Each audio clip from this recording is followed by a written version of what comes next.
ভালোবেসে সখী নিভৃত যতনে আমার নামটি লিখো তোমার মনেরও মন্দিরে।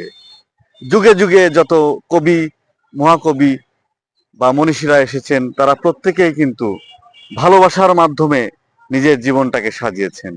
আজকে পয়লা ফাল্গুন এবং বিশ্ব ভালোবাসা দিবস, সেই সাথে আজকে পবিত্র শবে বরাত। আজকের দিনটিকে উপভোগ করার জন্য মানুষেরা তাদের প্রিয়জনদের সাথে নিয়ে আজকে শাহজাদপুরের এই রবীন্দ্র কাচারি বাড়িতে এসেছেন। রবীন্দ্রনাথ ভালোবাসার কবি, প্রেমের কবি।